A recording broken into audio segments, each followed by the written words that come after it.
চুল পড়ার সমস্যা অনেকেরই হয়ে থাকে। নারী পুরুষ উভয়ে এই সমস্যায় ভুগে থাকেন এবং নারী পুরুষ উভয়েরই চুল পড়তে থাকে। তবে নারীদের তুলনায় পুরুষদের একটু বেশি চুল পড়তে দেখা যায়। প্রতিদিন কিছু না কিছু চুল পড়তে পারে, সেটি হচ্ছে একটি স্বাভাবিক বিষয়। কিন্তু যখন চুল পড়া খুব বেশি হয় কিংবা বেশি পড়তে থাকে তখন সেটি অস্বাভাবিক পর্যায়ে চলে যায়। অনেকেরই চুল পড়া অস্থায়ী হয়ে থাকে, অর্থাৎ কিছুদিন পরে তার চুল পড়াটি আবার স্বাভাবিক পর্যায়ে চলে যায়। অনেকেরই স্থায়ীভাবে চুল পড়তে শুরু করে, অর্থাৎ স্থায়ীভাবে চুল পড়তে পারে। টাইপস অফ হেয়ার লস অর্থাৎ চুল পড়ার ধরন সম্পর্কে যদি বলা হয়, প্রথমত যদি বলতে হয় তাহলে অ্যান্ড্রোজেনিক অ্যালোপেসিয়া, বংশগত চুল পড়া, অর্থাৎ বংশগত কারণে চুল পড়তে পারে। এটি অটো ইমিউন ডিজিজ, যার কারণে মাথা এবং শরীরের বিভিন্ন অংশে চুল পড়তে পারে।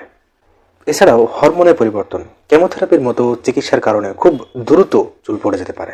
চুল পড়ার অনেক কারণ রয়েছে। জেনেটিক বা বংশগত কারণ, উত্তরাধিকার সূত্রে পিতা মাতার কাছ থেকে পাওয়া, এর ফলে চুল পড়তে পারে। মাথার ত্বকের সংক্রমণ, মাথার ত্বকে ছত্রাকের সংক্রমণ হলেও চুল পড়তে পারে। চুলে বিভিন্ন স্টাইল করলেও চুল ক্ষতিগ্রস্ত হতে পারে, এর ফলেও কিন্তু চুল পড়তে পারে।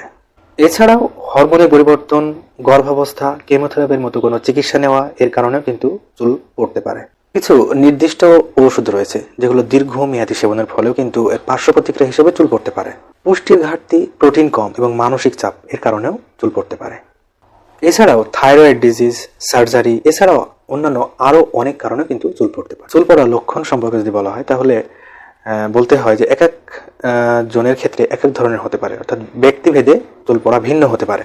তবে সাধারণত যে সমস্ত লক্ষণ বা উপসর্গগুলো দেখা দিয়ে থাকে তার ভেতরে বলতে গেলে চুলের যে হেয়ার লাইন সেটি কমতে শুরু করা বা কমে যাওয়া, পুরা মাথার চুল পাতলা হতে শুরু করা বা পাতলা হয়ে যাওয়া, মাথার ত্বকে বৃত্তাকার হয়ে চুল পড়া, এছাড়াও আরও কিছু লক্ষণ থাকতে পারে।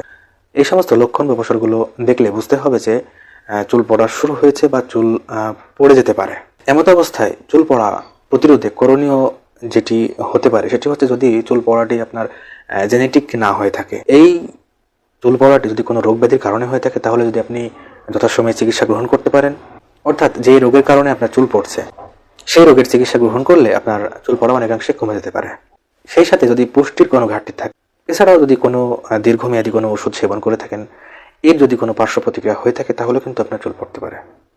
তাই এগুলো অবশ্যই খেয়াল রাখতে হবে এবং যদি চিকিৎসার প্রয়োজন হয়ে থাকে তাহলে অবশ্যই তার সময় চিকিৎসা গ্রহণ করতে হবে।